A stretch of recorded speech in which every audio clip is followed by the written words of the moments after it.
गांधी तीर्थ, निसर्गाच्या सानिध्यात महात्मा गांधींच्या जीवनावरील जगातील पहिले मल्टीमीडिया म्युझियम. आजच भेट द्या. गांधी तीर्थ, जैन हिल्स, जळगाव. अधिक माहितीसाठी www.gandhifoundation.net वर विजिट करा.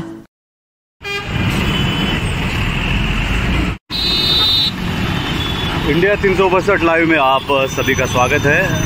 आज हम आए हैं इच्छा देवी सर्कल पर, जहाँ पर किसी अज्ञात व्यक्ति ने इस महामार्ग का नामकरण कर दिया है. नरभक्षक महामार्ग क्रमांक 1 और प्रतीकात्मक रूप में यमराज भी दिखाए गए हैं और एक दुर्भाग्यशाली नवयुवक भी बताया गया है. संभवतः दुर्घटना में जिसकी मौत हुई हो, ये एक प्रतीकात्मक रूप से बताया गया है. किसी सुपिक डुपिक की कल्पना है, आपको बताना चाहेंगे. अज्ञात व्यक्ति ने लगाया है, लेकिन जिस किसी भी व्यक्ति ने ये लगाया है उसकी कल्पना शक्ति को सलाम है. और शायद गलत नहीं है जो उन्होंने इसको उपमा दी है, नरभक्षक महामार्ग क्रमांक 1. ढेर सारे एक्सीडेंट हो रहे हैं, जिसके लिए रिस्पॉन्सिबल है NHAI और झंडू कंस्ट्रक्शन के महान इंजीनियर, जिनके वजह से तकनीकी रूप से, तांत्रिक रूप से, इंजीनियरिंग पॉइंट ऑफ व्यू बहुत सारी खामियां छुटी है. सड़कों पर गड्ढे हैं, सड़कें खुरदुरी हो चुकी है. सलाम है उस महान इंजीनियर को. निर्माण के, कंस्ट्रक्शन के 1 साल के भीतर ही सड़कें उखड़ने लगी है, गड्ढे पड़ने लगे हैं. कई बार इसे डागडूजी की गई है. कहते हैं कि अगर कोई शर्ट फट जाती है तो दर्जी, टेलर उसे पेवन लगाता है, लेकिन अगर पूरा आसमान ही फट जाए तो कहाँ तक उसे थिगल लगाया जा सकता है. बाय द वे, बहरहाल सिग्नल का अभाव है. रफ्तार में आते हुए डंपर, हाल ही में कुछ दिन पहले एक डंपर का एक्सीडेंट आकाशवाणी चौक पर, अजंता चौक पर हुआ था. बेतहाशा दौड़े चले आते हैं डंपर, दुर्घटनाओं को आमंत्रण निमंत्रण देते हैं. बेगुनाह लोगों की जानें चली जाती है. कुछ लोग अपाहिज, दिव्यांग हो जाते हैं, हमेशा के लिए जायबंदी हो जाते हैं. लेकिन अफसोस की बात है, हैरानी की बात है, आश्चर्य की बात है, कोई भी लोक प्रतिनिधि इसके खिलाफ आवाज़ नहीं उठाता है. और वाकई में ये जो महामार्ग है, अब ये बन गया है नरभक्षक महामार्ग क्रमांक 1. इच्छा देवी सर्कल पर रुके हुए हैं हम. किस तरह से ट्रैफिक जाम हो जाता है. बहुत कम जगह बची है आवाजाही के लिए.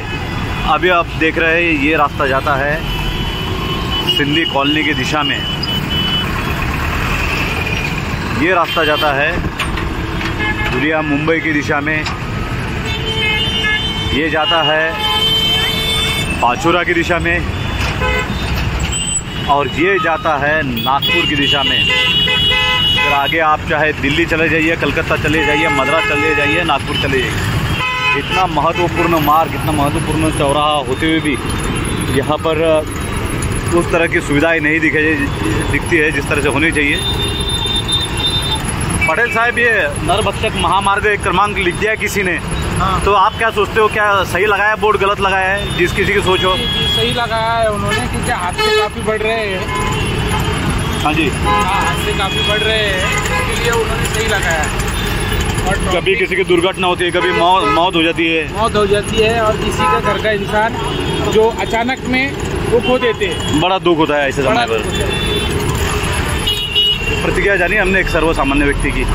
स्कूली छात्र छात्रा बड़ी संख्या में जाते हैं इसे हाईवे से. अलग अलग स्कूलें हैं, नन्हे मुन्ने बच्चे हैं, इनके भी प्राण संकट में होते हैं.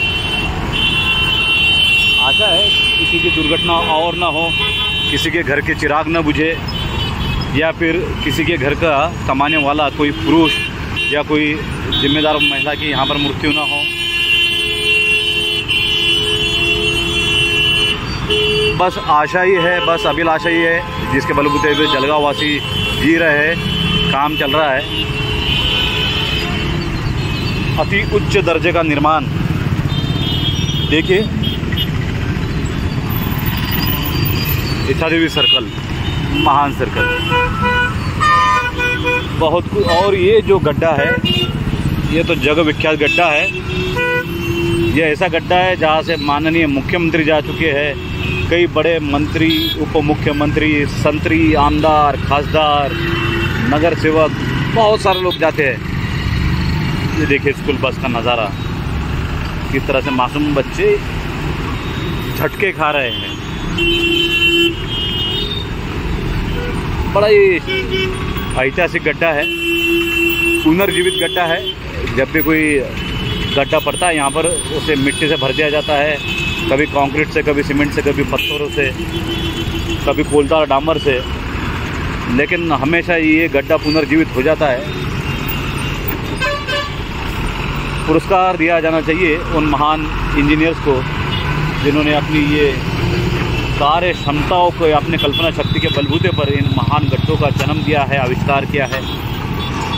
रात के समय यहाँ पर लाइट नहीं होती है, जिसके कारण गड्ढा और भी ज़्यादा खतरनाक और जानलेवा हो जाता है। रात में डंपर्स बेतहाशा चलते रहते हैं, नियंत्रण नहीं रहता है वाहन चालकों का। इस गड्ढे के कारण